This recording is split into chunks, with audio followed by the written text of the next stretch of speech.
подтверждение для меня. Я по-русски сейчас скажу, ты будешь переводить ему. Что вот это конфликт, который между Украиной и Россией, что это не просто межгосударственный конфликт, как обычно, это дьявол действительно на самом деле направлен этот конфликт не настолько против Украины как государства, а против движения Божьего, которое должно выйти с Украины. И подтверждение, это такая конфиденциальная информация. Короче, наш президент Ющенко созвал определенное количество людей в стране, которые имеют влияние, и говорит им, что наши СБУ, наши контрразведки перехватили информацию определенную в России, поэтому он не воспринимает их.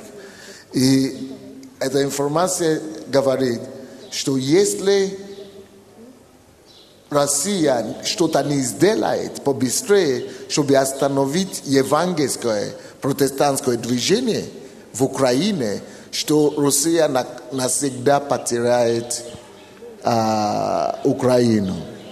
И это большая проблема. Тише. Вам надо понять, что это не время хлопот, это большое время. Вы поймете, с чем связаны все наши проблемы, когда я сейчас скажу. Это, чтобы вы поняли, и начали молиться, особенно лидеры и пасторы, чтобы мы поставили это под серьезные молитвы. То есть это государство, это когда целое государство, целые механизмы государственные хотят уничтожить какую-то церковь. Короче, и это наш Ющенко говорит. И он созвал людей и говорит, передайте пасторам, предупредите, и чтобы, потому что это же проблема политиков. Это не говорит о том, что Россия плохая. Это просто речь идет о тех, которые сейчас у власти. Вы знаете, люди же... Страна неплохая, люди неплохие. Но вот правители, вот люди, которые ответственны, они слушаются каким-то все равно духов. Хочешь, не хочешь. Точно как наша украинская власть тоже меня атакует. И это же не будет просто так. Вот, короче, что случилось? И вот они перехватили эту информацию, и он передал, что передайте пасторам, чтобы были осторожны. А потом наши пасторы, они, которые были арестованы в России сейчас, которые ездили туда, проповедовали, и некоторые вырвали. И эти ФСБ, или как у них, которые арестовали, они говорят, что вот, они то же самое сказали фразу, то есть полковник, генералы, которые их собрали, задавали им вопросы, закрывали их, и то же самое, и говорят, что мы сделаем все, чтобы вот эти протестанты, чтобы с Украины, чтобы вас, короче, они считают как враги. Это же заблуждение, не потому что, они же верят искренне в это. Что они говорят? Они говорят, что протестанты – это агенты Америки. Что Sunday Passage здесь, от американской ЦРУ. Это, они действительно так думают. То есть, как мирские люди думают. Просто это не их вина. Это просто как люди думают. Они же тоже ставят своих людей везде и так далее. И говорят, что через религию решили захватить украинское, американское влияние сюда. И поэтому то, что сейчас происходит, некоторые наши братья и сестры, к сожалению, настолько наивные, они думают, что это только King's Capital, или это просто кризис и так далее. Оно намного более глубже, чем это.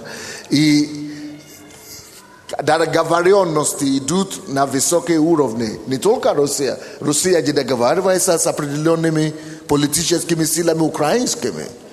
И определенные договоренности. Решите этот вопрос, и мы вас поддержим на президентские выборы. Поэтому, когда некоторые наши становятся оружием еще в руке дьявола, они думают, что мы только сплетни распространяем, или мы просто хотим какую-то правду, свою маленькую. Они не видят общую картину, они не видят. Почему я об этом говорю? Это тоже риск. Но я вам это говорю просто, чтобы вы видели большую картину. Что не человек виноват, и даже не страна Россия виновата, а это дьявол хочет остановить пробуждение. Это, видите, как оно было сказано, что это пробуждение начнется с Киева и потом пойдет в Россию. А потом с России по всему миру. То есть дьявол боится это пробуждение и не хочет, чтобы это пробуждение дошло до России. То есть особенно нужно тоже молиться за Россию и за власть в России, чтобы Бог произвел там изменения. Вы знаете, именно сейчас, когда я об этом слышу, я начинаю понять, что надо больше ходатайства за Россию. Потому что я раньше думал, там коммунизм возвращается или атеизм, это нас не касается. Но теперь я начинаю понять, что с Россией происходит, то с нами тоже будет иметь влияние. Поэтому очень важно, чтобы пишите это. Ходатайство за Россию должно быть более серьезно. Мы должны стать более ревностными в том, чтобы молиться за Россию. Потому что то, что там происходит, мы не думаете, что это не будет влиять на нас. Это всегда будет влиять, если мы не будем молиться. Так что Бог нас ставит как страж для наших, чтобы там, туда пришло это пробуждение, и чтобы власть там стала более терпима к церкви. И поняли, что если это протестантские, это не обязательно, что Америки представляют. Если это протестанты, это просто народ, который ищет движение Божие. То есть это важно. То есть важно, чтобы вы поняли эти все объяснения. И наши, которые здесь, они просто выполняют условия политической договоренности и все. Вы поняли, да?